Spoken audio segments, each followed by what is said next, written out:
Good afternoon. I'll go ahead and start by introducing, or actually, you would mind introducing. I'm Steve Franzik. I teach political science at the U.S. Naval Academy. I'm Margaret Branson, Associate Director for the Center for Civic Education. And I'm Scott Kawasaki. I work at a hospital in Fairbanks, Alaska, and I serve as the youngest member in the Alaska State Legislature. Good afternoon. We're Unit 6 from Arcadia High School in Arcadia, California. Our unit focuses on the contemporary challenges of the American constitutional democracy in the 21st century. Before we begin our individual introductions, we'd like to take a moment to introduce our teacher, the fantastic Mr. Fox. Hi, my name is Rudy Duan, and in English, we greet each other with hello, how are you doing? Hi, my name is Andrew Chang, and in Mandarin, we greet each other with ni hao, hao pengyo. Hi, I'm Kathy Garcia, and in Spanish, we greet each other with hola, ¿cómo está? Hi, my name is Rubel Abdullah. In Ethiopia, we greet each other with salam and daith nachu. Good afternoon, my name is Daphne Fan, and in Korean, we greet each other with annyeonghaseyo. Great.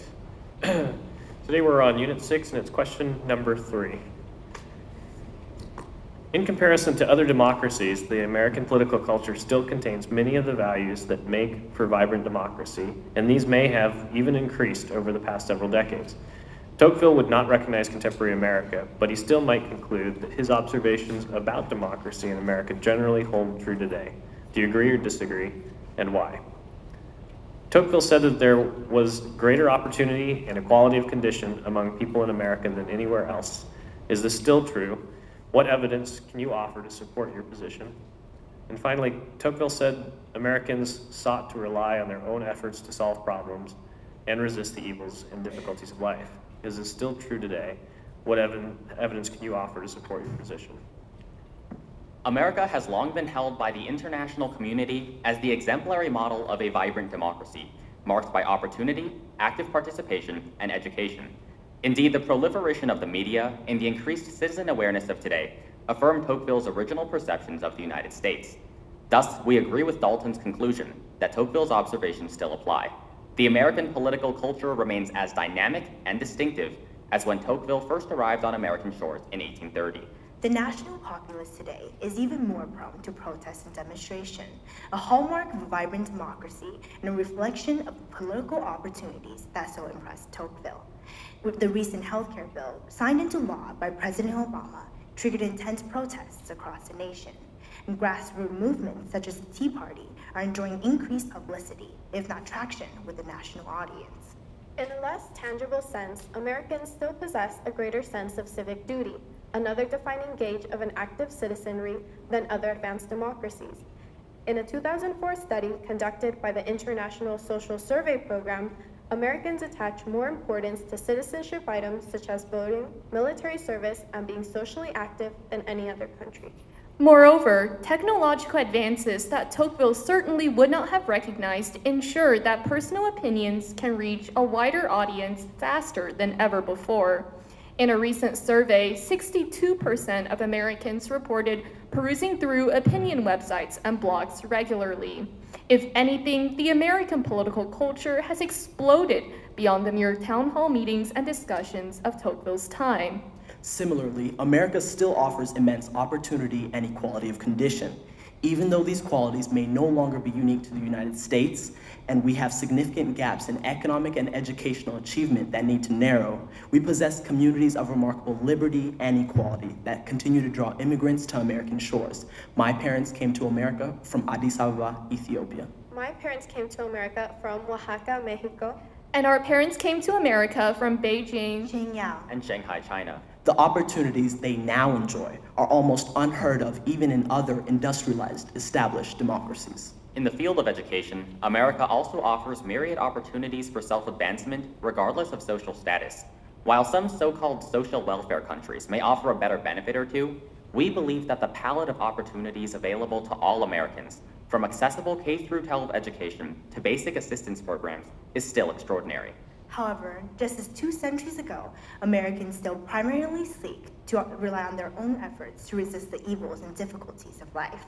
From the local PTA chapter to volunteer fire departments, we consistently seek solutions to community problems to ensure that, in the words of President Obama, change comes from the bottom up.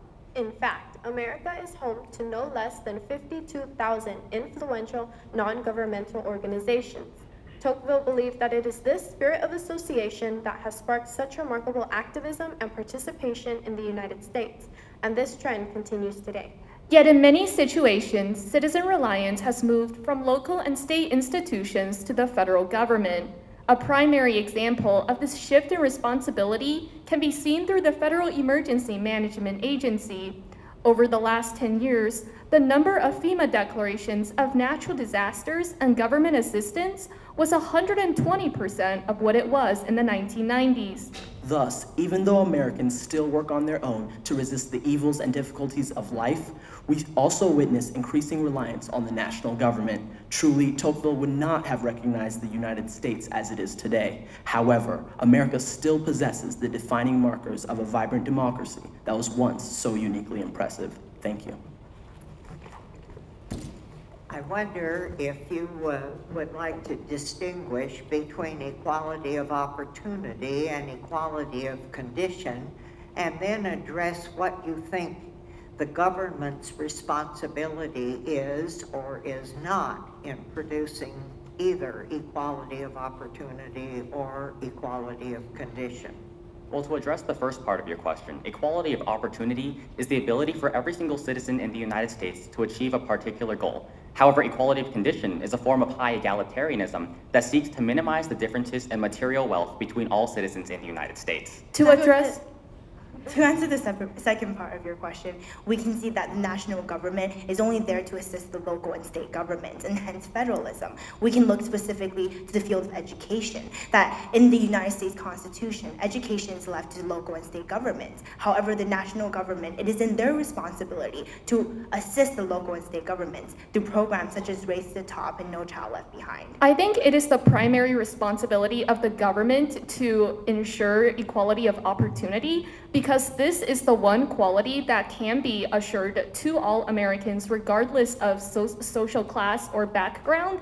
And while equality of condition is elusive and may be counterintuitive to American ideals of independence, equality of opportunity is definitely achievable, and we are on our way to achieving it. At the same time, we can see the establishment of equality of condition today with President Obama signing the health care bill in this year. And we can see this is a strong establishment of equality of condition because it provides everybody with health care that is significantly needed.